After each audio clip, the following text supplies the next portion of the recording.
Hindi kita pinipigilan magsaya sa buhay. Pero sana hayaan mo rin ang mga tao makapagpahinga.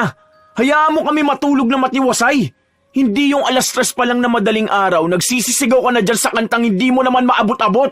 Araw-araw ko nga kumakanta, hindi mo pa maitama ang tono. Buti sana kung maganda yung boses mo para pwede kami makatulog. Kaso pati ipis dyan sa bahay nyo ayaw na makitira dahil napakapangit ng boses mo. Kasing pangit ng ugali mo. Wala kang karapatan na laitin ng talento na meron ako. Isa pa, ang videoke ginawa para kumanta. Kaya huwag ka mag-inerti dyan. Hindi ko kasalanan kung bakit hindi kayo makatulog. Basta ako, gusto ko magpakasaya. Huwag mo akong pakialaman. Hayop kang bastos na bata ka. Ang hirap pakipagtalo sa matandang makitid ang utak. Bahala ka sa buhay mo. Sige, sulitin mo na yung pagbirit mo. 10 beses mo kantahin niyang sayang na sayang dahil sa mga susunod na araw, matatahimik din niyang lalamunan mo at matatahimik din ang mga tenga namin.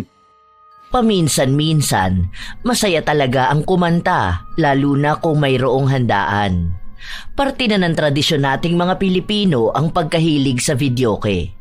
Hindi kumpleto ang isang selebrasyon kung wala nito. Pero minsan, kahit na wala namang selebrasyon, may mga tao na ginagawa itong libangan at hilig. Na minsan, hindi na nakakatuwa dahil nakakaapekto na sa buhay ng mga kapitbahay nila. Lalo na ang mga taong walang pakundangan kung kumanta at walang pakialam kung may mga tao na ring nagpapahinga na parabang akala nila ay kanila ang buong paligid. Yun din ang magiging dahilan upang may isang taong lumapit sa itim na kapangyarihan dahil sa kanyang galit na nararamdaman. Magagawa pa kayang awitin ang paboritong kanta kung unti-unti nang pinagbabayaran ang mga kasalanang dulot ng galit. Nak, hinaan na muna natin tong videoke. May nagrereklamo kasi. Nagrereklamo? Noong oras pa lang 5:30 pa lang magrereklamo na sila. Pwede naman mag-video hanggang 8 p.m. Yung iba nga dyan, lumalagpas pa ng 10 p.m. Nagre-reklamo ba tayo? Birthday naman ngayon Masyadong papansin yung mga kapitbahay na yan. Matutulog na raw sila Sino nagsabi? Matutulog ng ganitong oras? Hihinaan lang naman. Pwede pa naman kayong kumanta. Basta wag lang masyadong malakas kasi nabubulabog sila May mga pasok pa sila sa trabaho bukas. Anong gusto nila? Bubulong kami sa mic para kumanta? Wisit ng mga kapitbahay na yan Pag tayo, bawal maging masaya. Pag mumumurahin ko yan ng nakamay ako AJ, ano ba? Pinagsabihan na nga tayo. Baka mamaya may barangay na dito. Alam mo naman na pala ang ugali ng mga kapitbahay natin, magmumura ka pa dyan. Bakit kasi kayo natatakot sa mga yun? Ang usapan naman dito hanggang 8 p.m. lang Kapag nag 8 p.m. na, aalisin naman na natin yung videoke. Ang gusto kasi ng mga yan, sila ang kumanta. Ang papangit naman ng mga boses ng mga yan. Minsang celebration na nga lang to, gusto pa nilang pigilan magpakasaya ang mga tao? Bad trip sila. O sige, kahit hanggang mga 6:30. Huwag na kayo magdagdag ng kanta Ubusin nyo na lang yung mga naka-reserve. Hindi hanggang 8 p.m. dito. Hindi sila nagbayad ng videoke Hindi silang gumastos para sa handa na to kaya wag silang paepal. Kung hindi masaya ang buhay ng mga punyetang yan, wag silang papansin. Kilala ko yan nagsusumbong sa inyo Yung kamag-anak ko noon ni Kapitan, di ba?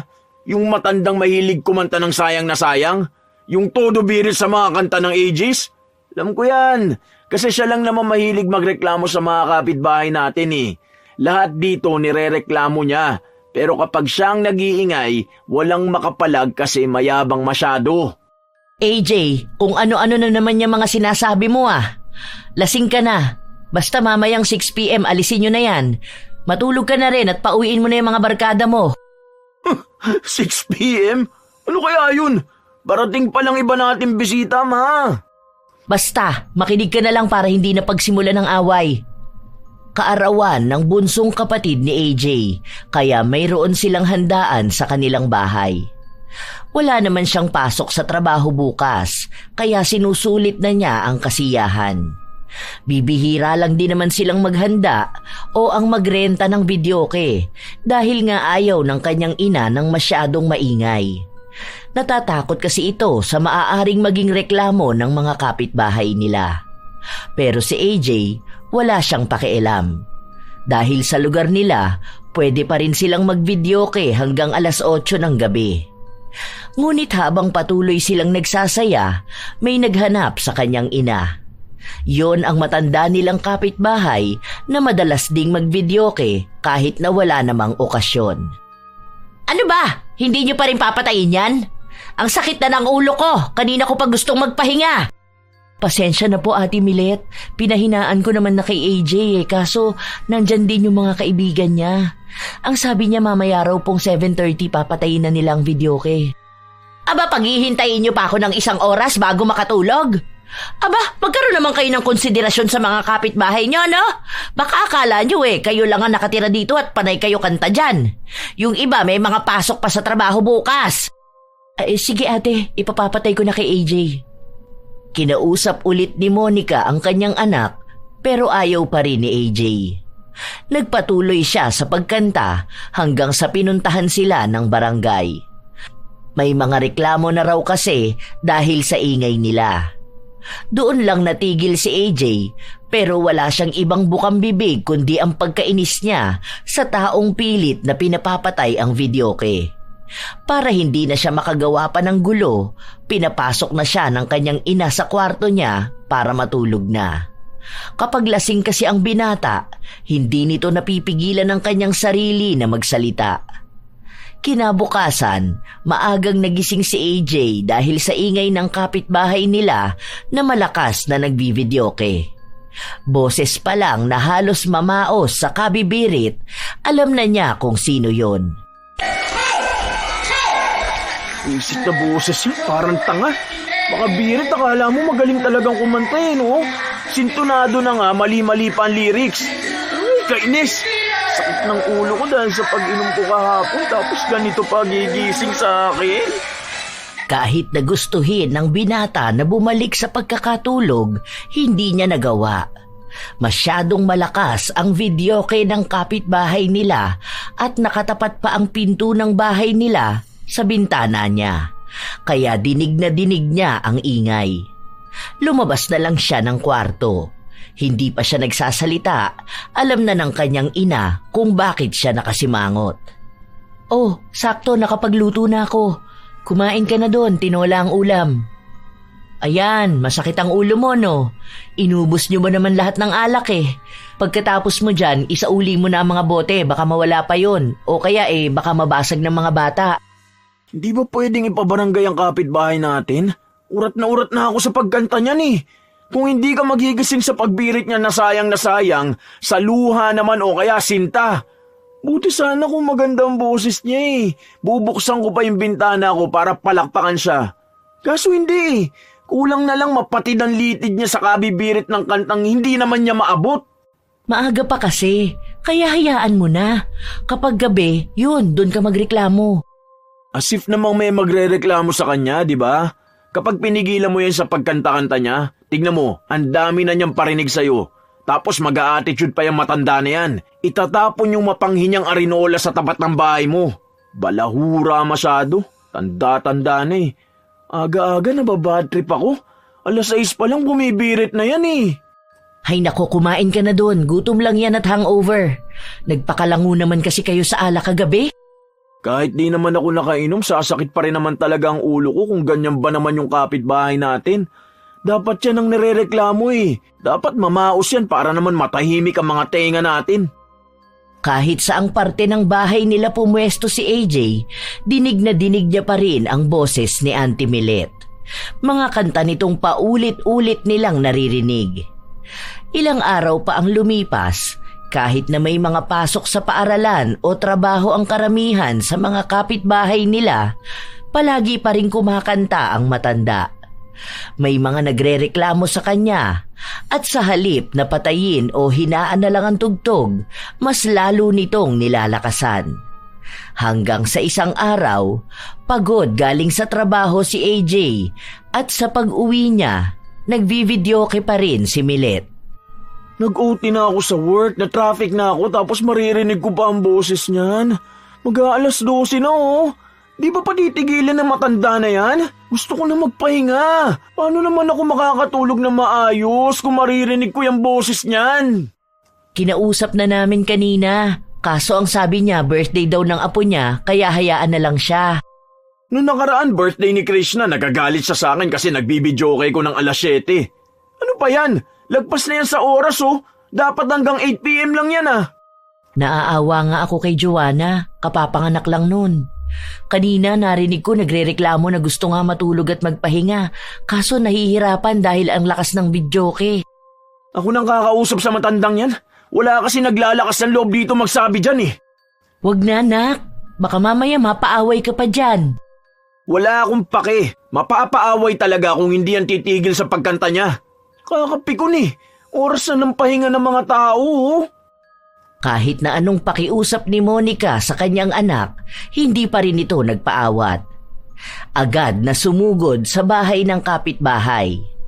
Ang dami pa ring bisita at halos lahat sa kanila ay may tama na ng alak.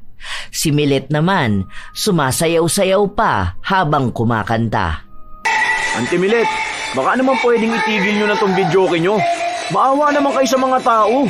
May mga trabaho pang iba dyan oh. May mga gustong magpahinga. Magkaroon naman kayo ng konsiderasyon sa mga kapitbahay nyo.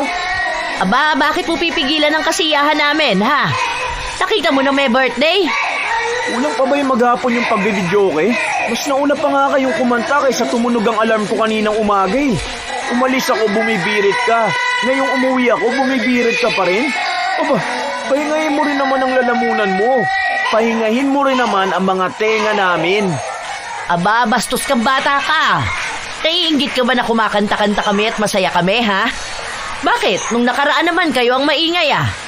Yun na nga eh. Kami ang maingay nung nakaraan pero wala pang 8 p.m. pinatigil mo na kami dahil gusto nyo na kamo magpahinga. Di nyo man lang ba naiisip na 12 a.m. na may mga gusto rin magpahinga? Maaga pang aalis ibang tao dito bukas oh. Konting hiya lang naman. Masaya dapat tong araw namin na to, pero sinira mo lang, lintik ka. Masyado ka naiinggit sa amin. Kasi kami, may pambili kami ng mga ganitong pang-videoke. Kahit magsumbong pa kayo sa barangay, wala namang kakampi sa inyo. Nakikiusap ako sa'yo na patahimikin mo naman yung bunganga mo sa kakakanta. Dahil nga may mga kapitbahay ka na abala. Malaki kang istorbo sa amin, alam mo ba yon? Wala kaming pakialam kung mamahalin yung videoke mo. Dahil yung boses mo parang palaka na maingay tuwing umuulan. Yabang mo dyan sa paghamo sa barangay ah. Papatayin ko tong videoke kung kailan ko gusto. Kumakanta pa kami, nagsasaya pa kami. Kung naiingayan kayo, hindi ko nakasalanan yon. Bakit kasi kayo tumira sa ganitong lugar? Ayaw nyo pala ng maingay. Sana doon kayo sa bundok tumira. Isa pa, sinasabi ko sa inyo, kapag yan hindi nyo pinatay, pasensyahan talaga tayong lahat. Pagod ako sa trabaho ko, gusto ko magpahinga. Pinagbabantaan mo ba ako, ha? Oo, dahil ang tanda mo na hindi ka pa mapakiusapan. Sinabi na nga na magpapahinga na ang mga tao, ayaw nyo pagpatayin yung lintik na videoke na yan. Ikaw ang tumira sa bundok dahil ikaw lang naman ang maingay sa awalam niya gusto na maging kapitbahay ka.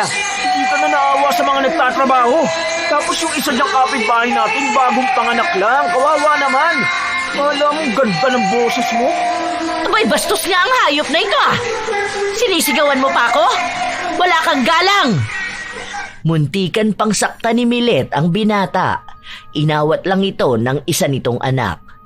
Nakiusap ulit si AJ at ang sabi ng anak ni Milet, papatayin na nila ang videoke. Kahit na ayaw pa rin ng matanda. Doon lang pumasok si AJ sa bahay nila. Bakas ang halong galit at pagod sa kanya. Sa kanila, siya lang ang may lakas ng loob gawin yon kay Milet dahil ang ilan sa mga kapitbahay nila ay nakakautang o kaya nakikikabit lang ng kuryente at tubig. Dahil doon ay pakiramdam ni Milet na kaya niyang kontrolin ang mga kapitbahay dahil lang may utang na loob sila sa kanya. Lumalapit pa rin kasi ang mga yon sa kanya. Ang pamilya lang ni AJ ang walang utang na loob sa kanya dahil kahit noon pa man, hindi humingi ng tulong sa kanya ang mga ito. Kaya hindi natatakot ang binata kung hindi man siya kakausapin ni Milet. Wisit na matanda yun. Ngayon hindi na ako makatulog dahil ginalit niya ako. Papatayin din pala nila yung videoke nila, hindi pa nila ginawa kanina. Yung mga anak niya rin hindi pagsabihan ng nanay nila eh. Ang tanda na nun oh, bakit hindi man lang marunong mag-isip? Buisit talaga. Kumalma ka na, nak. Ito tubig, para mamaya mabawi mo ang antok mo. Hindi ba talaga pwedeng ireklamo yan? Hindi nga ba, ang sabi niya wala naman ding ibang magrereklamo sa ginagawa niya. Kapag naman sa barangay ka nagpunta, wala naman ding mag-aasikaso sa reklamo mo. Oo, pagsasabihan siya, pero kung araw-araw ba naman sinong hindi magsasawa? Kilala mo yan, kahit na anong sabihin mo dyan, gagawin at gagawin niya talaga ang gusto niya. Ewan ko nga rin ba bakit ayaw niyang tumigil sa pagkanta. Wala naman sanang problema kung kakanta lang siya. Pwede naman niyang gawin yun pero wag naman araw-araw. Sobrang aga pa tapos sobrang late din kung patayin niya. Parang gusto niya pa yata 24/7 siyang bibirit dyan. Paulit-ulit lang naman yung kanta niya. Kahit na maraming reklamo si AJ sa kapitbahay nila, wala pa rin siyang nagawa. Paulit-ulit lang ang pagvivideoke ni Milet. Minsan nga gusto na lang ng binata na lumipat ng bahay para kahit na paano ay matahimik ang buhay nila. Ayaw naman ng kanyang ina na ibenta ang bahay nila. Yun na lang daw kasi ang naiwang alaala ng kanyang asawa. 1 taon pa lang namamatay ang tatay ni AJ, kaya naiintindihan niya ang ina kung bakit ayaw nitong iwan ang bahay. Hindi rin alam ng binata kung hanggang kailan nga ba niya magagawang tiisin ang boses ng kapitbahay nila. Lumipas pa ang mga araw, linggo at buwan. Walang nagbabago sa pag-uugali ni Milet. Minsan, nag-aaway sila ni AJ pero si Monica na ang nagpapatigil sa anak sa kadahilan ng matanda pa rin si Milet at dapat ay iginagalang ito. Isang araw, 3:00 pa lang ng madaling araw, nagising na si AJ dahil nagsisimula ng kumanta ang kapitbahay. Ay, ito na naman, ang aga-aga pa. Diyos ko po. Bigyan sana ako ng magandang mood ngayon. Baka sa inis ko batuin ko yung loob ng bahay nila. Ano pa ang mundo pero nang bubulaw ng bisit na matandang to? Pinilit ng binata na bawiin ang tulog niya pero hindi na niya nagawa. Balak pa naman niyang tanghali na sanang gumising dahil wala siyang trabaho. Pero kahit naman kailan hindi niya yon nagawa. Dahil palaging maaga pa lang, kumakanta na ang matanda.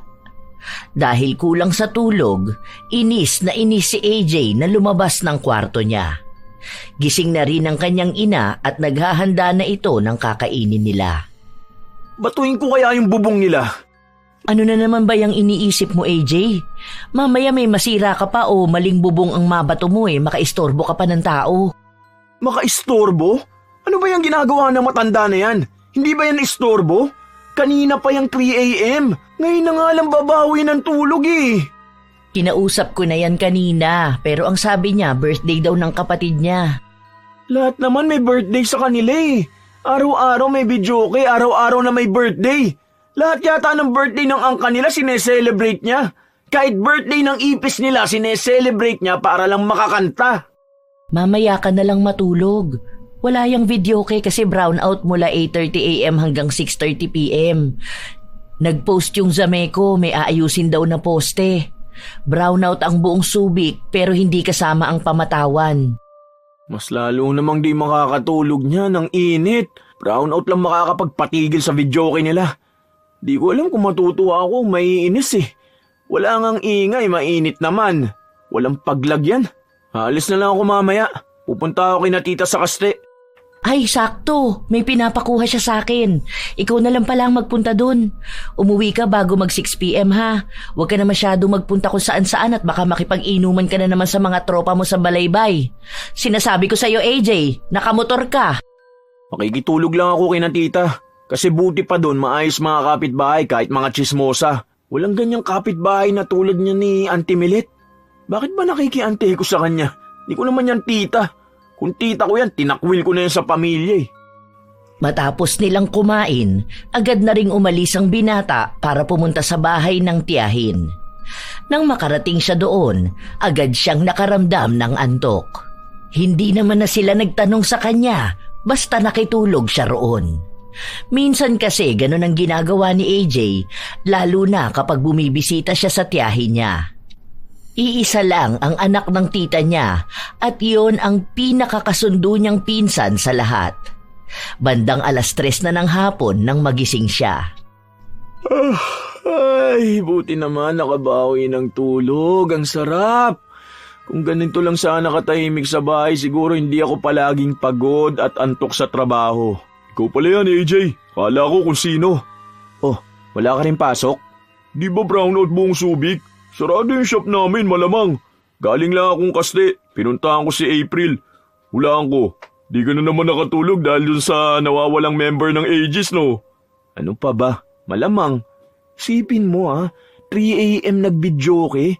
Unang kanta pa niya, luha. Yung mga nakikinig sa kanyang maluluha talaga eh. 3 a.m. magbibidyoke ka? Buti nga brownout dun eh. Tahimik buhay ng mga kapitbahay. Kaso nakakaawa dahil ang init pa naman ngayon. Kung ganyan kapitbahay ko, alam mo, papakulam ko yan. Ay, malapit na talaga. Pinag-iisipan ko na. May kilala ako dun sa nagbunga. Magaling yun namang kukulam. Meron pa dun sa Matain. Pero hindi ko alam kung buhay pa yun kasi matanda na. Seryoso ka ba? Oo nga. Kapag gusto mong ipakulam yun, tara, puntahan natin. Isa mo naman nalaman niya mga ganyan. Di ba naikwento ko sa'yo, yung ex ni April, pinakulam niya? Yung nagbabanta sa kanya na ikakalat yung mga nude photos niya? Doon kami una nagpunta sa Matain. Kaso hindi ko alam kung ano nangyari. Basta sabi lang ni April, di siya nasiyahan eh. Kaya doon kami nagpunta sa Nagbunga. Mukhang mas maganda doon kasi halatang expert yung mangkukulam. Lalaki pa yun. Totoo ba talaga? Huwag mo akong pinaglololo ko, Jonjon ha. Pektusan talaga kita dyan. Tanga, hindi ako nagbibiro. Totoo nga. Gusto mo, puntahan natin ngayon para maniwala ka eh. Pero Friday lang siya tumatanggap na magpapakulam. Parang ayoko. Malapit pa naman na ang Holy Week. Natatakot ako baka anong mangyari. Ang sabi nila, mas maganda nga kapag ganyang panahon ka magpapakulam. Mas malakas dyan dahil patay si Jesus. Yun lang ang narinig ko. Kaya nga yung iba gumagawa ng mga ritual ng ganyang panahon eh. O kaya yung mga gamit nila sa mga black magic, mas lalo nilang inaasikaso. Narinig ko lang yung kay April. Hilig nyo sa ganyan eh. Kaya nga sabi ko sa kanya nakakatakot naman kapag naghiwalay kami. Baka bigla ako ipakulam. Sagot ba naman sa akin, depende raw kung anong dahilan ng hiwalayan namin. Hindi mawari ni AJ kung bakit tila ba bigla siyang naengganyo sa sinabi ng kanyang pinsan. Naniniwala naman siya sa mga kulam dahil sa mga napapakinggan niyang mga kwento. May mga nababasa rin siya tungkol sa patunay na meron ngang tao na kayang gawin yun. Hindi niya lang sigurado kung handa na nga ba siyang gawin yun sa kinaiinisan niyang kapitbahay. Wala naman siyang balak na patayin yun. Ang gusto niya lang ay patigilin yun sa pagkanta. Ilang araw pa ang lumipas, palaging tinatanong ng binata ang kanyang sarili kung dapat nga ba niyang gawin yun. Lalo pa sa araw-araw din naman ay sinusubok ang pasensya niya. Okay ka lang, ma? Oo, medyo nahihilo lang ako. Ang sakit ng ulo ko eh. Uminom ka na ba ng gamot? Magpahinga ka kaya muna. Tulog ka. Oo, uminom na ako ng gamot. Hindi lang ako makatulog. Masakit siyang ulo nyo dahil sa puyat eh. Ang aga nyo nagigising tapos late na kayo natutulog. Di ka rin naman makatulog kapag tanghali dahil may birit ng birit sa kapitbahay. Ay, siguro nga. Ilang araw na halos 3 hours lang ang tulog ko eh. Nahihilo nga ako palagi. Minsan nakakatulog ako ng tanghali, lalo na kapag sobrang antok ko. Pero hindi talaga ako makatulog ng diretso. Halos lahat ng kapitbahay natin ganyan. Tapos yung taong dahilan kaya nagkakasakit kayo, ayan, kumakanta ng sayang na sayang. Hirap pakiusapan eh.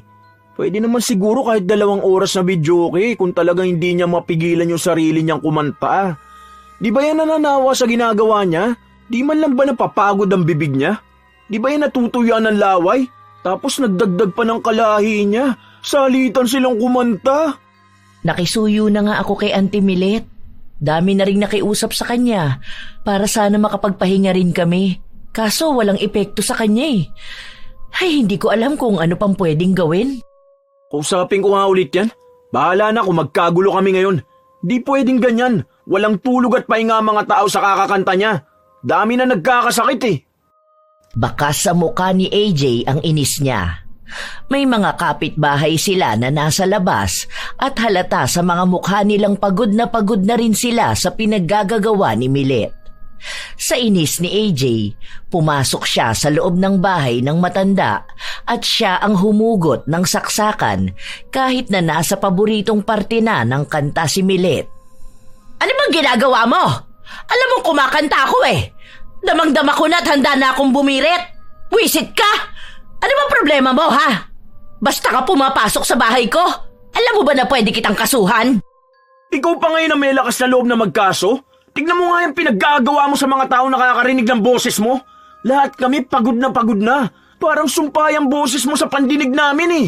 Maawa ka naman sa mga kapitbahay mo. Oh. Wala kaming tulog dahil dyan sa panay videoke mo.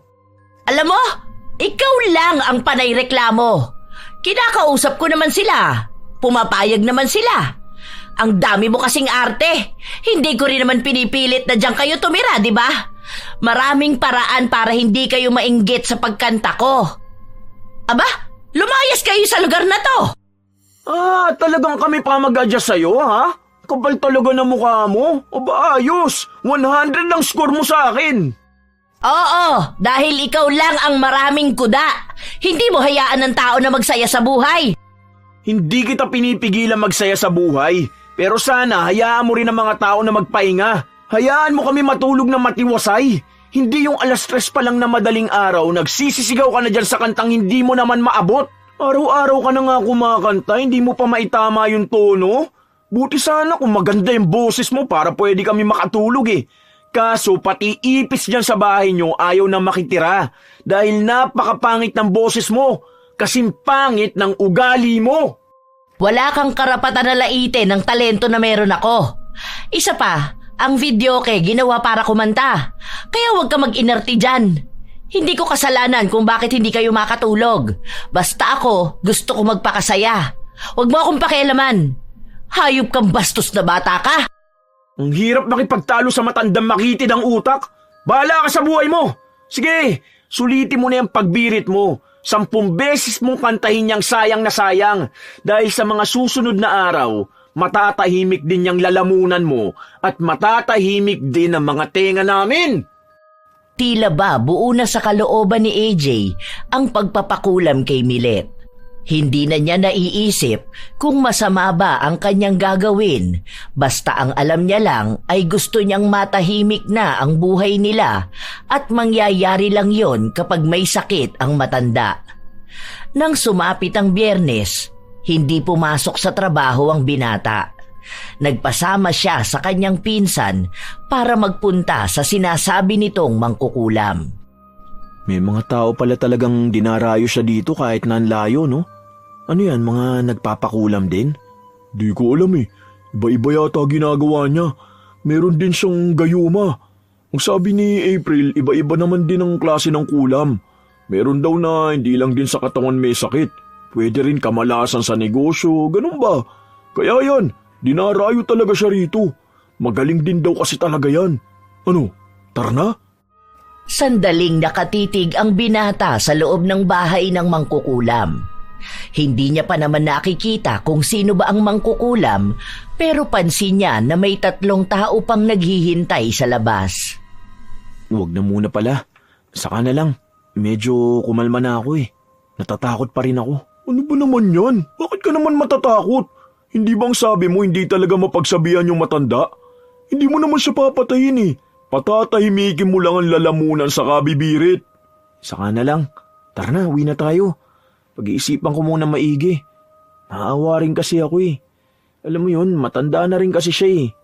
Last na, kapag hindi pa rin napakiusapan, sige, papakulam ko na. Halo ang desisyon ng binata. Kapag pinakikinggan niya ang kanyang galit, ginugusto niyang gumawa ng masama sa matanda. Pero kapag ang konsensya naman ang kanyang papanigan, ayaw niyang gumawa ng masama sa kanyang kapwa. Iniisip niya pa rin kasi na tao yun at mahirap naman talagang magkasakit, lalo pat matanda na rin si Milet. Nang makauwi siya sa bahay nila, malayo pa lang ay dinig na niya ang videoke. Pagpasok niya sa bahay, naabutan niya ang ina na naglilinis. Kanina pa yan kumakanta, ma? Hindi, kabubukas lang yan. Siguro mga kalahating oras pa lang. Wow, himala ah. Isang araw di nag-videoke tapos late nagbukas ngayon. Hanggang anong oras naman kaya yan? Wala sila kahapon dyan. Nasa ospital, nanganak yung manugang niya. Kauuwi lang yan eh. Pagkauwi nga, nagbukas agad ng videoke. Ayos ah, miss na miss masyado. Maganda talaga kapag wala siya dyan, no? Kasi talagang payapa yung buong barangay. Sana may kasama yan sa bahay nila na tatakpan yung bibig niya para hindi kumanta. Kaso nga, mga kasama niya sa bahay, mga bingi na rin yata eh. Saan ka pala galing ha? Akala ko pumasok ka ngayon. Wala ma. Nagkita lang kami ni John kasi nagpapatulong siya sa akin dun sa motor niya. Inaantok pa naman ako. Aga kong umalis kanina. Hindi maintindihan ng binata kung ano bang nararamdaman niya. Bumabalik na naman ang pagkagusto niyang ituloy ang plano niyang ipakulam si Milet. Pero gusto niyang pag-isipan itong mabuti dahil natatakot siya sa maaaring maging balik sa kanya. 2 araw pa ang lumipas, bumabalik na naman sa ginagawa niyang maagang pambubulabog ang matanda. Kaya hirap na naman silang makapagpahinga.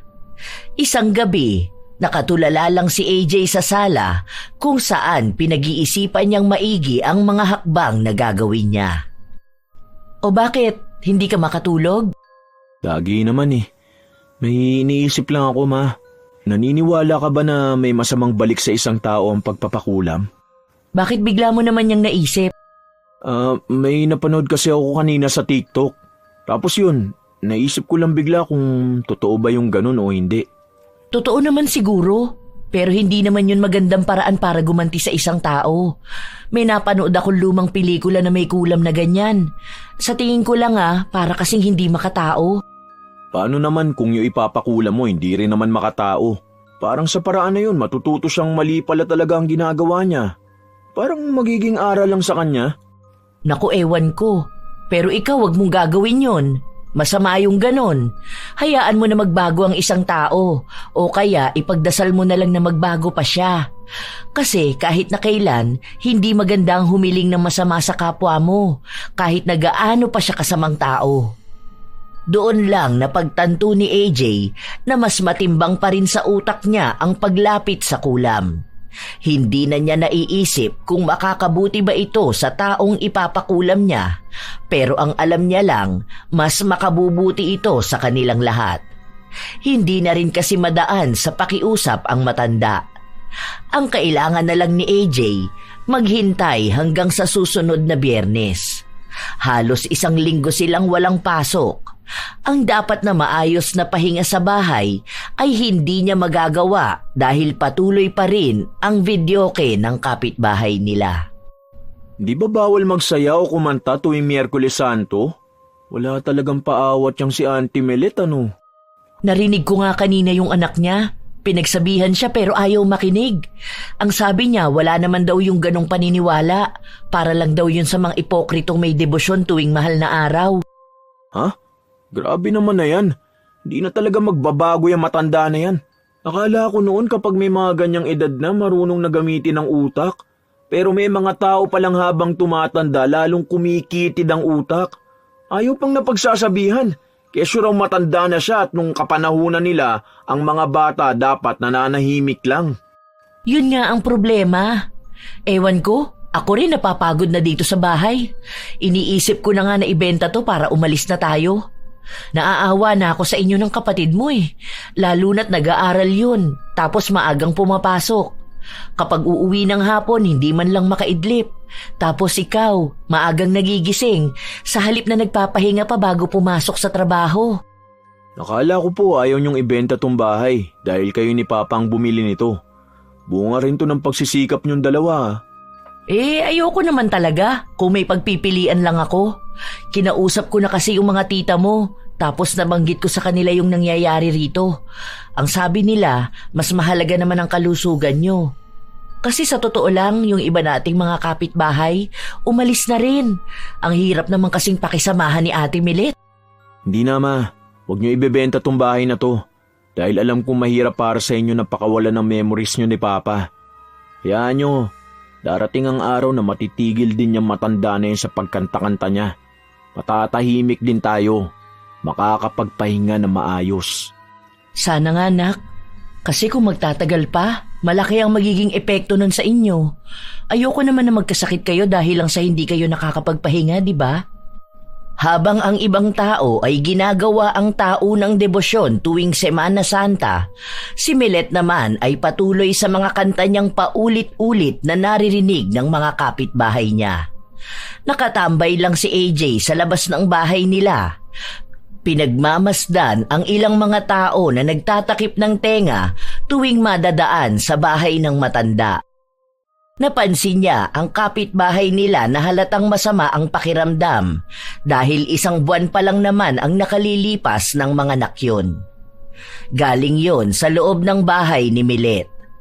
Agad na lumapit ang binata para magtanong. Nalaman niya na nakiusap ang babae sa matanda para pahinaan ang videoke dahil gusto niyang magpahinga. Pero sa halip daw na kausapin siya ng maayos, pinagmumura at pinagsalitaan siya ng masama ni Milet. Awang-awa naman si AJ dahil bakas sa mga mata ng babae ang pagod na nararamdaman niya. Ilang sandali pa, siya naman ang kumausap kay Milet. Pero napansin niya na nasa loob ng bahay ang asawa ng kapitan ng kanilang barangay. Ano na naman ang tinatayo-tayo mo dyan, ha? Pagbabawalan mo na naman akong kumanta. Ano ba sa tingin mo? Hinaan mo naman yan. Hindi naman yan malakas. Hindi talaga yan malakas para sa'yo. Paano bingi ka, di ba? Semana Santa. Baka naman pwede lang naman, di ba? Semana Santa pala, bakit hindi ka magpapako sa krus? Para din malaman mo kung paano maging mabuting tao at maging magalang sa mga nakatatanda sa'yo, hindi ba? Marunong naman akong gumalang, sadyang di ka lang kasama doon. Kasi sino ba namang gustong galangin ka kung ikaw di mo ginagalang ang mga tao sa paligid mo? Sige, okay lang kumanta ka dyan. Sana naman, pahingaan mo na. Mas maingay pa tong videoke mo kaysa dun sa mga nagbabasa ng pasyon sa kubol. Wala akong pakialam at wala ka rin dapat pakialaman, okay? Gusto mo magsumbong ka sa barangay? Titigil ako kapag sila ang nagpunta rito. O kaya, ipapulis mo na lang ako. Matapang ka lang dahil nandyan ang asawa ng kapitan. Dapat ikaw rin pagsabihan mo yung kaibigan mo. Hindi yung asawa ka na nga ng kapitan, hindi ka pa marunong makisama sa mga kabarangay mo. Aba, talagang matapang ka magsalita, ha? Wala ka yatang kinatatakutan, ha? Saan ako matatakot, ha? Sa mga pagbabanta nyo na pag-iinitan kami? Aba, subukan mo para mas magkaalaman tayo. Ikaw ang matakot dahil hindi ako mapagbantang tao. Pero sinisiguro ko sa'yo na pagsisisihan mo itong mga ginagawa mo sa amin. Ayon, galing na sa sarili mong bibig. Ang ibig lang sabihin niyan, may balak kang masama sa akin. Kapag ako napahamak, ikaw lang ang sisisihin. Ang kapal mo naman, ako talaga? Paano kung karma na maniningil sa'yo, ha? Dahil sa kasamaan ba naman ang ugali mo? Wala, basta alam na ng lahat ng tao na kapag may nangyari sa akin, ikaw ang sisisihin. Siguro nagpaplano ka na ng masama, ano? Ganyan talaga kapag mga nag-a-addict, hindi na nakakapag-isip ng tama. Ewan ko na lang, basta karma na lang ang bahala sa'yo. So rin, baka hindi ka na makakanta pa. Sana nga, para naman di na kami araw-araw naghihirap. Alam mo, ikaw matanda ka na eh. Malapit ka nang mamatay. Dapat nagpapakabuti ka. Kapag ikaw namatay, walang pupunta sa burol mo. Kasi wala naman silang magandang alaala sa'yo eh. Aba, talaga nga naman. Pinapanalangin mo pa na mamatay na ako? Kung hindi ka nga naman talaga demonyo. Ako pa ngayon ang demonyo, ha? Abay, oo! Halata naman dyan sa mga pinagsasasabi mo eh. Ganyan talaga ang mga dyablo. Pinapamahalaan na ang mundo, lalo na ngayong Semana Santa. Hindi ko na alam ang sasabihin ko. Tawang-tawa ako sa'yo. Hindi tumigil ang binata sa pangaasar sa matanda niyang kapitbahay. Kahit na halos hindi na makahinga si Milet sa inis. Dinadaan na lang ni AJ sa ganitong paraan para maalis ang inis na nararamdaman niya. 2 araw pa ang hinintay niya bago sumapit ang Biyernes. Muli siyang bumalik sa mangkukulam kasama ang kanyang pinsan. Sa pagkakataon na ito, sigurado na siya sa nais niyang gawin. Wala na ang pagdududa kahit na may katiting na awa. Iniisip niya na lang na gagawin niya to para sa pamilya niya at sa mga taong naiistorbo ni Milet. Tuluyan mo na kaya. Yung kulam na tigok talaga. Uy, ayoko. Huwag ganun. Kawawa naman yung tao. Mas makukonsensya naman ako lalo niyan. Baka kahit na tahimik na sa lugar namin, di pa rin ako makakatulog sa kaiisip ng ginawa ko. Gusto ko yung lang, mild lang. Yung hindi halata. Yung pwede pa rin siyang mabuhay, pero hindi na makakakanta. Mali mo lang naman, di ba? Kasi mas maganda naman yung ganun. Buti na lang walang ibang kapitbahay nyo na nagpakulam sa kanya para mamatay na, no? O baka meron kaso natatakot lang din. Lalo na ngayon, isipin mo, Semana Santa tapos magpapakulam ka? Kinokonsensya mo ba ako? Tanga, may nakukonsensya bang nagpapakulam? Malamang ginawa mo na yan eh. Baka mauulit pa yan sa iba mo makakaaway. Ganun daw ang ginagawa ng iba. Kaya parang nagpapasakop na talaga sila sa kadiliman. Ayoko namang umabot pa sa ganung punto, no? Kaunting aral lang gusto ko ibigay sa kanya. Para, di ba, kapag nalaman niyang mali yung ginagawa niya, tapos nagbago siya, saka ako ipapaalis yung kulam sa kanya. Eh paano naman kung ayaw na magbago? Ano gagawin mo? Eh bahala na siya sa buhay niya. Siya lang din naman ang makakaalam sa sarili niya kung may mali ba siya eh. Basta ang gusto ko, maging malawak naman ang utak niya para maintindihan ang kalagayan ng mga tao sa paligid niya. Hindi umatras si AJ nang makausap na niya ang mangkukulam. Sinabi niya lang dito kung ano ba ang gusto niyang maranasan ni Milet. Saglit lang din natapos ang ritual na ginawa nila dahil madali lang din naman ang gusto niyang parusa sa kinaiinisan na kapitbahay. Ilang araw pa ang lumipas bago tuluyang nagkaroon ng pagbabago kay Milet. Pero kahit na ganun, hindi pa rin tumitigil ang matanda sa pagkanta niya. Isang araw, sinadya ni AJ na tumambay sa harapan ng bahay ni Milet dahil bintana niya ang katapat nun. Nagpanggap siyang naglilinis. "Huwag ka nga diyang tumayo! Naiinis ako makita ang pagmumukha mo!" Aba, ayos ka dyan ah. Nakikita mo naglilinis ako oh. Ang panghirito sa bintana ko. Alam ko dito mo itinapon yung arinola mo. Kala mo ba hindi ko malalaman ha? Bakit ako ang pinagbibintangan mo? Mabaho talaga dyan sa bahay nyo. Auntie Milet, noon pa man gawain mo na magtapon ng ihi sa bahay ng iba. Lalo na kapag kinaiinisan mo. At kapag pinagsasabihan ka dyan sa panay videoke mo. Tignan mo nga oh, di ka pa rin tumitigil dyan sa panay kanta mo. Paus ka na nga eh. Ay, wag mo pakialaman ang boses ko. Kakanta ako kahit na kailan ko gusto. Okay, wala namang makakapigil sa'yo, di ba? Sinasabi ko lang kasi maawa ka na sa sarili mo. Wala na nga lumalabas sa boses mo eh. Panira ka na naman ang araw. Lumayas ka nga rito. Hinayaan na lang ng binata si Milet na magdadaldal. Natutuwa siya dahil halos wala ng boses na lumalabas sa kanya pero patuloy niya pa ring inaabot ang tono ng kanta. Hanggang sa tuluyan na rin siyang huminto sa pagbividyoke dahil sa panay ang pag-ubo niya. Halos 3 araw na silang tahimik dahil hindi na nga kumakanta si Milet. Sa wakas, nakatulog din na maayos. Ang sarap! Parang ang tagal kong hindi ito naranasan ah. Ganito kapayapa ang buhay namin kapag hindi kami nagigising sa pagbirit ni Auntie Milet eh. Sana ganito na lang palagi. Ganado ang binata. Ang ganda ng gising niya. Hindi yun katulad noon na palaging masama ang timpla niya dahil sa pagkagising niyang wala sa oras, dahil sa lakas ng pagkanta ni Milet. Wala siyang pasok kaya tanghali na rin siyang nakabangon. Habang kumakain siya mag-isa sa kusina, dumating ang kanyang ina. Marami itong daladalang luya. Oh, bakit ano yan ma? Ang dami mo naman yatang biniling luya. Ah, hindi ito sa atin. Nakikisuyo si Badiday kung pwede akong gumawa nung iniinom para sa ubo.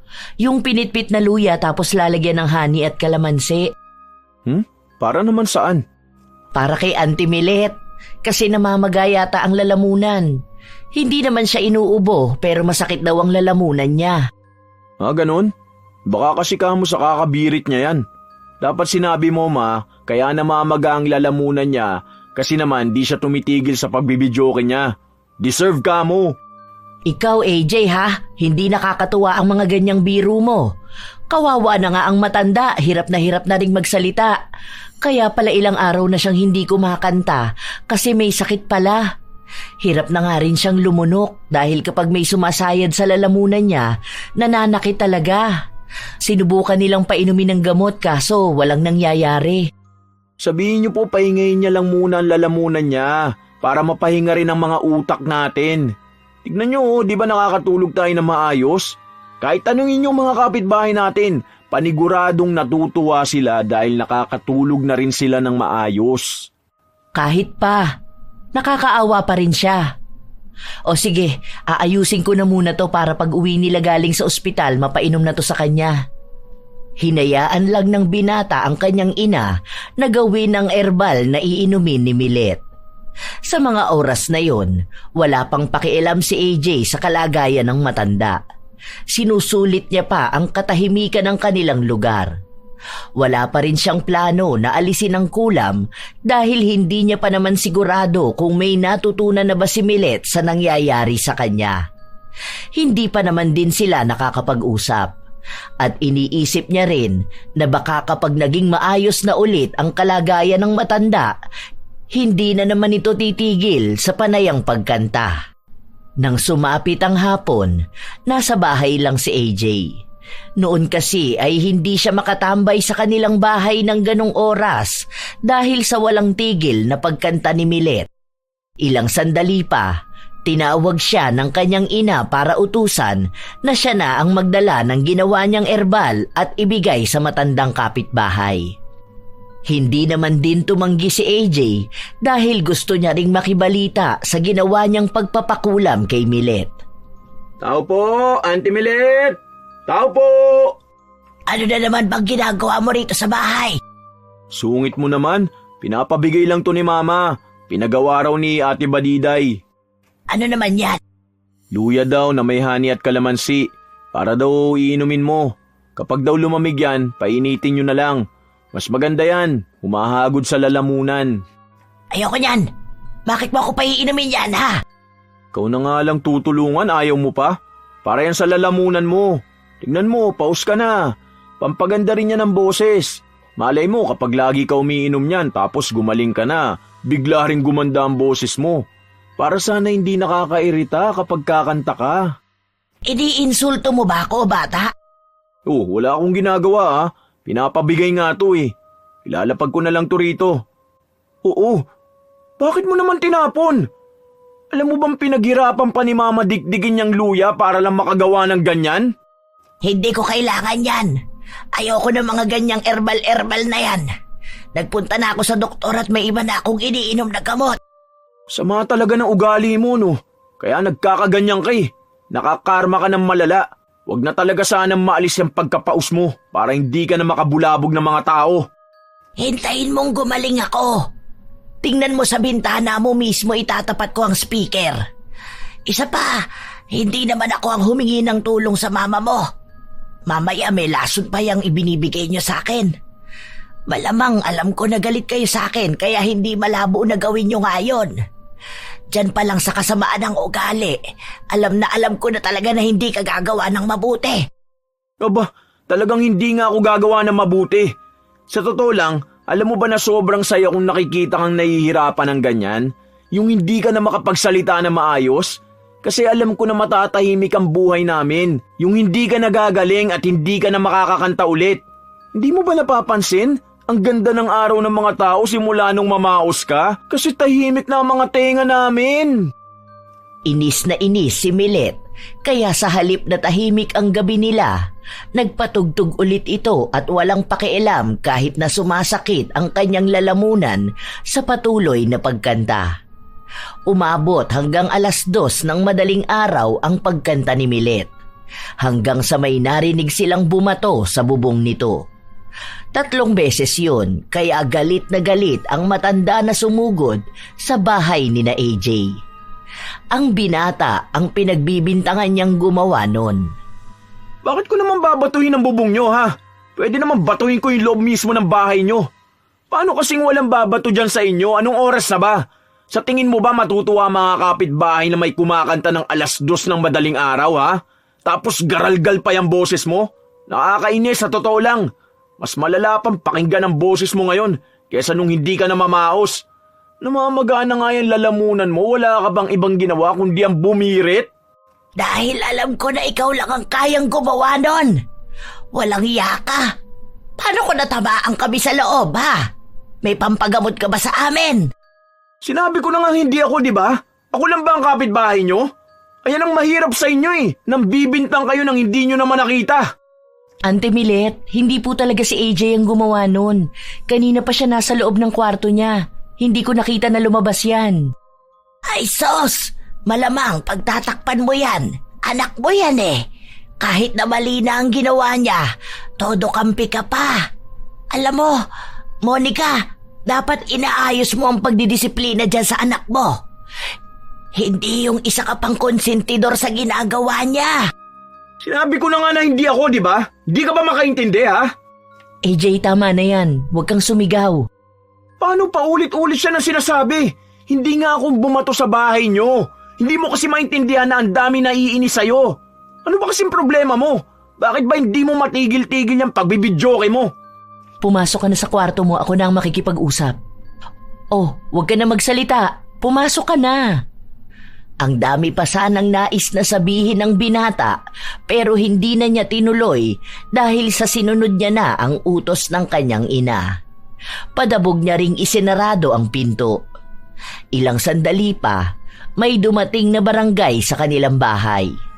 Kinausap na lang ito ni Monica.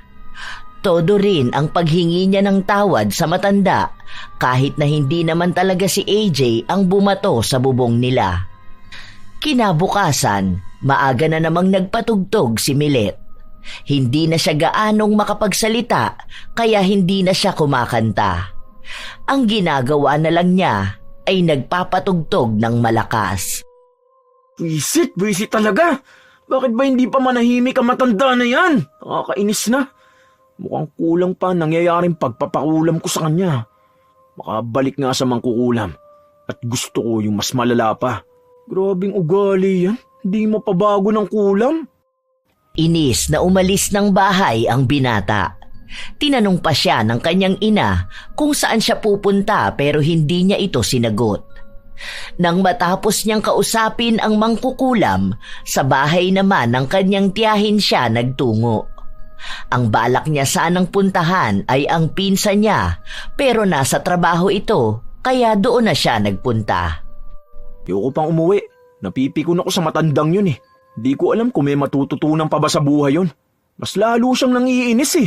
Sabi ko naman sa'yo, tuluyan mo na ang buhay niyan eh. May nalalaman ka pa diyang naaawa ka sa kanya. Nakakaawa naman kasi talaga sa totoo lang.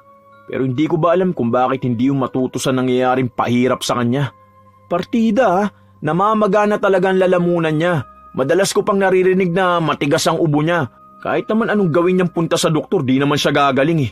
Sa halip na maging mabuting tao na lang siya, ayun, mas lalong lumala. Grabe naman ang stress mo dyan. Ano namang pinagawa mo sa mangkukulam? Ayan ang sinasabi ko sa iyo eh. Kapag nasimula mo na talaga magpakulam, di ka na niyan titigil. Gagawin at gagawin mo yan paulit-ulit. Kasi alam mo na yun lang ang magiging kakampi mo. Tama ako, di ba? Sa kanya lang, no? Wala naman akong balak na palalain pa. Kaso, nakakainis naman na kasi siya eh. Sobra yung kasamaan ng ugali niya. Alam mo yung dapat nagpapahinga siya tapos mapapansin niya na mas payapa nga ang paligid kapag hindi siya nagsisisigaw sa mic. Ganun lang naman ang gusto ko eh. Kaso naman, mas lalo siya nang aasar. Nagpatuloy ang binata na maglabas ng hinaing niya. Hanggang sa sumapit na ang gabi, doon lang siya umuwi sa kanilang bahay. Naabutan niyang walang ingay, kaya malamang ay umeepekto na nga ang dagdag kulam na pinagawa niya para kay Milet. Para malaman ang mga nangyayari, nagtanong siya sa kanyang ina. Buti naman tumigil na yung tugtog ng matanda na yan. Naku, sinugod siya sa ospital. Sobrang sakit daw ng lalamunan niya. Nagpapatulong nga sa akin yung anak niya na kung pwedeng ako munang magbantay sa nanay nila dahil may mga trabaho sila. Wala naman daw ibang kapitbahay na gustong tumulong sa kanila. Malamang, wala talagang tutulong sa kanya. Gusto rin ng mga kapitbahay na wala siya sa bahay nila. Kasi kapag naging maayos yun tapos bumalik dito, malamang wala na naman tulog ang mga tao. Doon na lang kamo siya sa malayo. Sinabi ko naman sa'yo, AJ, masama yung ginagawa mong ganyan, di ba? Tao pa rin si Auntie Milet. Sana po yan din ang iniisip niya noon, na mga tao rin tayong nahihirapan siyang pakisamahan. Hindi porket mas matanda na siya, dapat siya na ang inuunawa. Ang hirap din naman sa mga ganyang edad, akala nila sila na ang tama, dahil lang sa pinagbigyan sila ng iba. Dapat lang na ipaalam sa kanila kung ano man ang mga maling nagagawa nila. Ano po, alangan naman nasasamahan niyo nga siya dun. Dapat hayaan niyo siya para malaman niyang marami talaga naiinis sa kanya kasi nga masama naman talagang ugali niya. Mas maganda nga po yun na mag-isa lang siya dun eh. Huwag na kayong pumunta. Hindi naman pwede kasi naaawa naman talaga ako sa kanya. Hinihintay lang talaga kita rito para magbantay sa bahay. Huwag kang aalis ha, baka maiwan ang kapatid mo rito mag-isa. Bukas pa ako uuwi. May iniluto na akong pagkain dyan. Kahit napigilan ng binata ang kanyang ina, hindi pa rin ito nagpaawat na puntahan si Milet sa ospital. Sa katunayan ay ipinagluto pa ito ni Monica. Nang makarating ang ginang sa ospital, saktong paalis na rin ang anak ni Milet na siyang nakisuyo sa kanya para magkaroon ng bantay ang ina.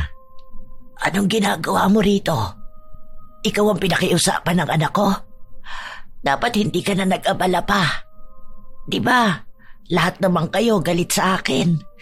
Hindi ko kailangan ng taong mapagpanggap. Hindi ako galit, naiinis lang. Isa ka rin ba sa masaya na nagkakaganito ako? Narinig ko ang usapan ng kapitbahay natin. Pinagtatawanan nila ako.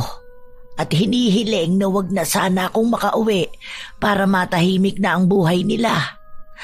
Ano, alam ko naman na ganun din ang hiling mo sa akin, di ba? Hindi ako humihiling ng masama sa kapwa ko. Isa pa, naiintindihan ko rin naman ng mga kapitbahay natin kung bakit ba nila nasabi yun. Kasi naman, Auntie Milet, alam mo rin naman sa sarili mo na mali yung ginagawa mong pagbibidyoke kahit na madaling araw. Tapos, ang malala pa nun, hindi ka tumitigil. Araw-araw mo talagang ginagawa. Masama bang maging masaya? Hindi naman po masama maging masaya. Pero kung yung saya naman na ginagawa mo nagiging malaking abala sa mga tao sa paligid mo, yun naman po ang mali. Naalala ko, ang daming nagkakasakit sa amin dahil wala kaming pahinga. Hindi naman namin sinabi na huwag kang kumanta. Pero sana, yun namang may konsiderasyon ka sa ibang tao.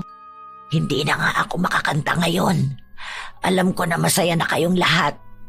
Umalis ka na rito, iwan mo na ako. Ayoko nang kasama. Hindi kita pwedeng iwan. Nangako ako sa anak mo na babantayan kita. Ano bang kailangan mo sa akin at nagbabait-baitan ka dyan, ha? Hindi mo na kailangan gawin yan dahil wala naman akong pakialam sa inyong lahat. Doon ka na lang sa mga kapitbahay natin makisama. Ako ang gawin yung topic sa mga tsismisan nyo. Yun lang naman ang kaya nyong gawin, di ba? Huwag ka na nga masyado magsalita, Auntie Milet. Baka kasi magasgas pa ang lalamunan mo. Ay, oo nga pala, may dala na rin akong herbal na gamot. Mas maganda tong inumin kasi makakatulong to para sa lalamunan mo. Kahit na ilang beses pang ipagtabuyan ng matanda si Monica, hindi pa rin ito umaalis. Umabot ng halos 1 linggo sa ospital si Milet, pero wala pa ring nakikitang pagbabago sa kanyang sakit. Hanggang sa umuwi na rin siya sa kanilang bahay. Kapansin-pansin na malaki ang ibinagsak ng kanyang katawan dahil nahihirapan siyang kumain. Hindi niya kinakaya ang sakit kapag may sasayad na kahit na ano sa lalamunan niya. Nakakapagsalita pa rin naman siya, pero hindi na ganon kadalas. Mag-isa lang siya sa bahay. Ang anak niya na kasama niyang nakatira ay nasa trabaho palagi. Walang ibang pwedeng magbantay sa kanya dahil kailangang maghanap buhay ng mga yon. Wala na ring mga kaibigan na dumadalaw sa kanya. Kahit ang mga kapitbahay nila, walang pakialam sa kung anuman ang kanyang kalagayan. Nakakalungkot mang isipin, kailangan niyang mapag-isa sa bahay. Tanging si Monica lang ang paminsan-minsang tumitingin sa kanya kahit na pinipigilan din ito ng anak na tulungan siya. "Nak, pakisuyo naman muna ako kay Auntie Milet. Bigay mo tong dinikdik na luyang gawa ko. Sabihin mo inumin na niya to." Bakit ba ang bait mo dun, ma? Tignan mo nga yung mga kapitbahay natin, walang pakialam sa kanya. Dapat ganun na lang ang gawin nyo para mas daman niya na kapag masamang tao, walang tutulong kapag nangangailangan. Ay, ibigay mo na to. Ang dami mo pang sinasabi dyan. Alam mong inuutusan kita. Ano ba naman yan? Alam nyo naman na kapag nakita ako nun, magagalit na naman yun eh. Ang init pa naman ang ulo nun palagi kapag nakikita ako. Basta sundin mo na lang ang utos ko. Sabihin mo sa kanya magluluto ako ng lugaw para makakain na siya. Mamaya kamo ako pupunta doon sa bahay nila. Ayusin mo ang pakikipag-usap mo, AJ, at alam ko na pabalagbag ka na namang magsasalita. Ako pa ngayon ang masama ah. Sinunod ng binata ang utos sa kanya ng ina. Pagpasok niya sa loob ng bahay ni Milet, nakita niya itong nakaupo sa sofa habang nagbubuklat ng songbook. Sa ngayon, hindi pa ulit nagbubukas ng video kay si Milet, pero meron sa kapitbahay nila ang kumakanta. May pagdiriwang kasi sila. Kaarawan ng isa sa mga anak ng kanilang kapitbahay. Wala namang problema si AJ kung maririnig man niyang may kumakanta na ibang tao dahil hindi naman yun katulad noon kay Milet na araw-araw bumibirit. Oh, bigay ni Mama. Inumin mo raw. Huwag mo na yung hawakan. Ano, kakanta ka na naman? Ano bang pakialam mo, ha? Hanggat nakakapagsalita ako, kakanta ako. Bakit ba panay ka kasi kanta? Ano bang meron dyan, ha? Basta, wala ka ng pakialam doon. Sabi pala ni Mama na nagluto siya ng lugaw. Pero mamaya pa yon para makakain ka na. Ano nangyari? Masakit talaga lalamunan mo, ganon? Tapos kahit na anong gawin mo, hindi nawawala? Ang weird, no? May ganun pala talaga? Bakit ba ang dami mong tanong? Pwede bang manahimik ka muna, ha? Nakikita mong may ginagawa ako, diba? Saka umalis ka na rito. Ngayon mo pagbawalan niyang kumakanta na yan. Hindi ako makatulog sa ingay nila. Di ka makatulog, ang aga pa lang naman. Pagtatanghalian pa nga lang, oh. Panigurado naman ako na kagigising mo lang. Eh bakit pag ako ang kumakanta? Panay ka reklamo, ha? Alam nyo, Auntie Milet, hindi naman kami magre-reklamo sa'yo kung alam mo lang din naman ang ginagawa mo. Alam mo ba na araw-araw kang kumakanta, ha? Mula 3:00 na madaling araw, nakabukas na yung videoke mo hanggang sa gabi. Kulang na nga lang, di ka na rin matulog eh. Magkakakanta ka na lang ng 24 hours. Eh kasi nga, masaya lang ako at ang ganda kaya ng mic ko. Maganda nga mic mo, pangit naman ang boses mo. Kailan mo ba marirealize na mali naman talagang ginagawa mo, ha? Ayan na nga, oh, may nangyayari na nga masama sa'yo. Iba kahit na nga mga kapitbahay natin ayaw sa'yo. Kasi nga, ikaw ang isa sa dahilan kaya sila nahihirapan. Kung alam mo lang ang pakiramdam na walang maayos na tulog. Alam ko naman ang pakiramdam. Oh, alam mo naman pala eh. Bakit hindi ka tumitigil dyan sa pagkanta mo, ha? Kung hindi pa yan mangyayari sa lalamunan mo, hindi ka titigil eh. Ito lang kasi yung nagpapaalis ng lungkot ko. Kapag maingay kasi ang bahay ko, hindi ko nararamdaman na mag-isa lang ako. Noon kasi, nung nabubuhay pa ang asawa ko, palagi kaming kumakanta sa videoke. Kahit na ang pangit ng boses ko, gusto niya pa rin naririnig.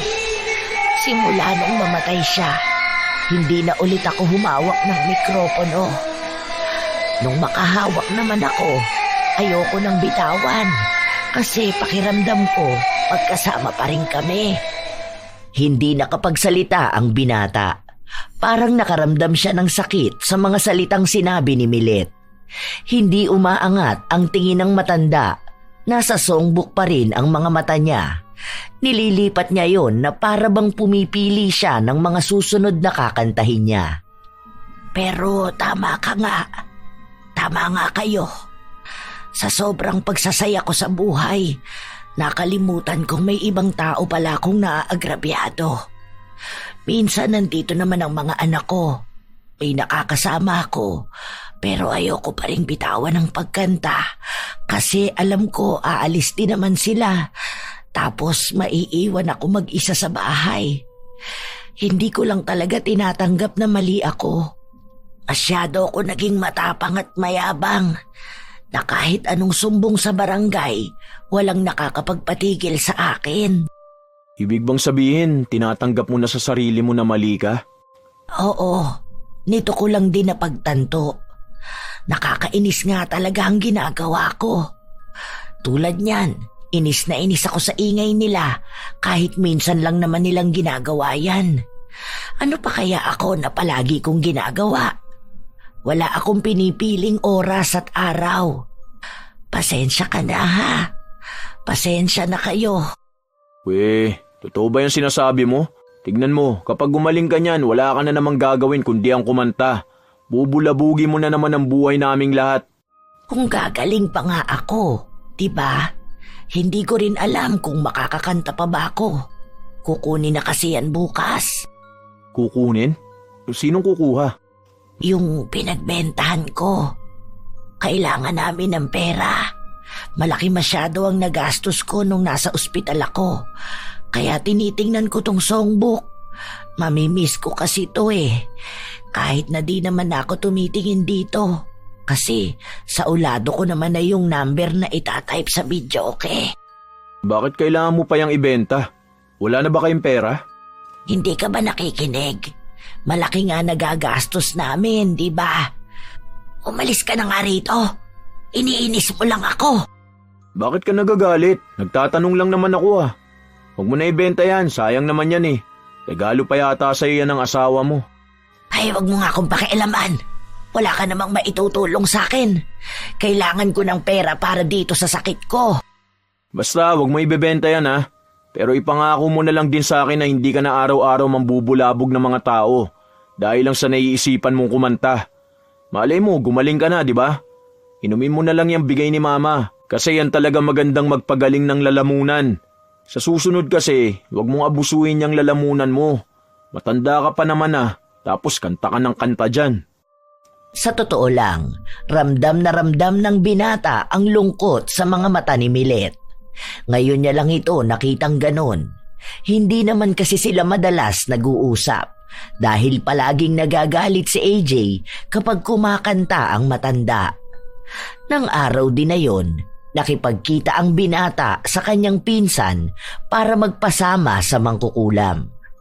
Gusto na niyang bawiin ang kulam na bigay niya rito, pero sinabi lang sa kanya ng mangkukulam na hindi niya ginagawa ang ganong bagay. Magiging malaki raw kasi ang epekto sa kanya kung babawiin niya yon. Ano, saan na tayo lalapit? Bakit kasi kailangan mo pang bawiin? Pinagawa mo na. Alam mo, ikaw minsan hindi ko maintindihan kung ano bang ugali meron kay. Minsan kinukonsensya mo ko, minsan naman sinusulsulan mo ko. Ano ba talaga ha? Di ko rin alam eh.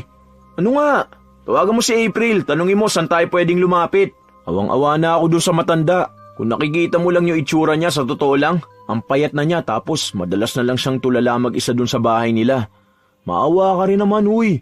Ikaw naman talaga nag-udyok sa akin magpakulam eh. Uy, ano? Ako pa kukonsensyahin mo ngayon ha? Di naman kita pinilit no? Oo na nga. Ito na, kakareply niya lang sa akin. Meron daw albularyo pero sa Olongapo pa. Saan daw banda? Tara na, pumunta na tayo. Ikaw na lang, hanapin mo na lang to. Alam mo na may trabaho ko eh, umalis lang ako sa shop dahil nagpapasama ka sa akin. Bibigay ko sa iyo address. Sa Old Cabalan to. Kaya mo na yan mag-isa, matanda ka na eh. Hindi na nga sumama pa si Jonjon sa kanyang pinsan. Mag-isa na lang na nagpunta ang binata dahil siya rin naman talaga ang may gustong gawin yon. Sa katunayan, kaya gusto niya ring alisin ang kulam kay Milet, gabi-gabi rin siyang binabagabag ng ginawa niya. Paminsan pa ay napapanaginipan niya ito, kaya hindi rin siya matahimik. Gusto na niyang tapusin ang anumang nagpapahirap sa kanyang utak. Natagpuan ng binata ang bahay ng sinasabing albularyo. Nakausap niya ito. May ginawang ritual at ibinigay sa kanya ang isang maliit na bote na nanggaling sa tubig na ginamit ng albularyo para sa ritual niya.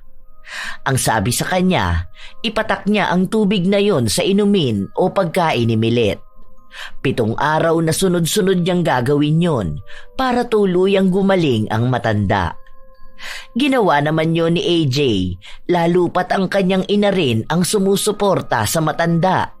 Lalo na at araw-araw din itong gumagawa ng herbal na inumin para sa lalamunan nito. Walang ibang pinagsabihan si AJ ng ginawa niya. Tanging si Jonjon lang ang nakakaalam ng sikreto na yon. Hanggang sa sumapit ang 7 araw, kapansin-pansin na may pagbabago na sa nangyayari sa lalamunan ni Milet. Nakakatuwa naman, okay na ulit ang pananalita ko, ano? Pwede ka nang kumanta ng Sayang na Sayang. Wag na, ayoko na. At baka tuluyan na akong hindi makapagsalita. Ang ganda nung bigay ng mama mo ah. Totoo palang nakakagaling ng lalamunan yung luya na yon kahit na ang pangit ng lasa. Di ba ang galing ni Mama? Ngayon na nakakapagsalita ka na ulit, dapat sundin mo ang pangako mo na hindi ka naman bubulabog ng mga tao ha. Kapag feeling mo nalulungkot ka sa bahay nyo dahil mag-isa ka, maglalabas ka o kaya pwede ka naman magpatugtog. Pero wag naman yung madaling araw tapos naka full volume pa. Oo, tama ka nga dyan. Ngayon ko lang din talaga napagtanto na maling-mali talaga yung ginawa kong pambubulabog sa inyong lahat. Kaya pasensya na talaga sa inyong lahat ha. Nagpaka-feeling may concert ang lola nyo kahit hindi naman maabot ang pagbirit. Humingi ng tawad si Milet sa mga kapitbahay niya dahil sa mga nagawa niya noon. Ipinangako rin niya na magiging mabait na siya.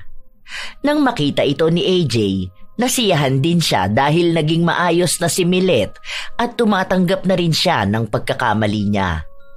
Noong una, inaantabayanan pa ng binata kung uulitin ba ni Milet ang ginagawa niya noon. Pero halos 1 taon na ang nakalipas, hindi na nag-iingay si Milet. Minsang nagpapatugtog siya pero halos dinig lang yon kapag nasa tapat ng pinto ng bahay nito. Maayos na ang tulog ni AJ at ng mga tao sa paligid nila. Wala na ang tugtog tuwing 3:00 ng madaling araw. Aaminin ni AJ na minsan parang kulang ang araw niya kung hindi siya magigising sa ingay ng boses ni Milet. Naging malapit na rin silang dalawa at minsan sa bahay nila nagtatambay ang matanda. Dati-rate ay magkaaway sina AJ at Milet, pero nang maging maayos na ang matanda, para na ring apo nito si AJ. Ilang linggo pa ang lumipas, sumapit ang kaarawan ni AJ. May handaan sila sa bahay nila at meron ding videoke. Masaya ang lahat at naroon din si Milet, nakikisaya sa kanila na noon ay hindi niya ginagawa. Oh, kanino na tong susunod na kanta? Sayang na sayang. Malamang kanino pa nga ba yan? Di sa song diva ng barangay, si Auntie Milet. Hoy, hindi ako nagpalagay ng kanta dyan ah. Baka kapag kumanta ako biglang mag-alisa ng mga bisita mo. Sige lang, kanta lang kayo dyan. Ay hindi pwede yun. Hindi buo ang birthday ko kung hindi ko maririnig ang pakulot-kulot at paabot na birit ng kantang to. Sige na ante, iyong mikropono. Ilaban mo yan na parang pangtawag ng tanggalan. Tanghalan. Nagtawanan ang lahat dahil sa sinabi ni AJ. Nakaramdam din ng pagkakampante ang matanda. Hindi na rin niya pinigilan ang kanyang sarili na kumanta. Sobrang saya ng kanyang damdamin dahil damang-dama niya ang ginagawa niyang pagsabay sa musika. Kahit pa isigaw niya ang buo niyang lakas para sa kanta, walang nagagalit sa kanya. Sa halip ay naghihiyawan ang mga tao at nagpapalakpakan. Dahil doon, unti-unting naramdaman ni Milet ang tunay na saya. Hindi niya maipaliwanag dahil ang alam niya lang ay ang gaan sa pakiramdam. Sa buong araw na yon, naging malaya ang matanda para muling kumanta. Natatakot na kasi siya na baka maulit na naman ang pamamaga ng kanyang lalamunan, pero sinigurado sa kanya ni AJ na hindi na yon mangyayari. Yun na rin ang naging simbolo ng pagbabago ng matanda. Minsan, nagvi-videoke pa rin siya sa kanyang bahay, lalo na kapag gusto niyang maalala ang ginagawa nila ng kanyang asawa, pero sinisigurado niya na walang ibang taong maaagrabyado. Sinisigurado niya rin na walang ibang mabubulabog dahil lang sa nais niyang maging masaya. Natuto na siyang makisama sa iba. Tunay na hindi naman talaga masama ang paminsan-minsang maging masaya. Lalo na at ang pagkanta ay isa rin sa magagandang paraan para damahin ang magandang damdamin. Dahil alam natin na sa maraming pagkakataon, ang musika ay nagsisilbing gamot sa kahit anong pinagdaraanan ng puso't isipan. Pero ang kasiyahan din na yon ay kailangang may paggalang sa ibang tao, matutong makiramdam at magkaroon ng konsiderasyon sa iba. Huwag ugaliing magvideoke nang hindi naman din naaayon sa oras, lalo pa at may mga tao ring kinakailangan ng pahinga. Tandaan na hindi masama ang pagkanta, basta't laging tatandaan na ang kasiyahan na ito ay may kasamang malasakit sa kapwa. Kayo ba mga apo? May mga karanasan din ba kayo sa mga taong walang konsiderasyon basta't maging masaya lang sila sa pagvivideoke? Kung kayo ang nasa pwesto ni AJ, tingin nyo ba tama ang ginawa niyang pagpapakulam at ang pagpapatawad? Ibahagi nyo naman ang inyong karanasang kapareho ng ating kwento ngayon dahil nais ng inyong lola na marinig ang inyong opinyon ukol sa ating bagong kwento.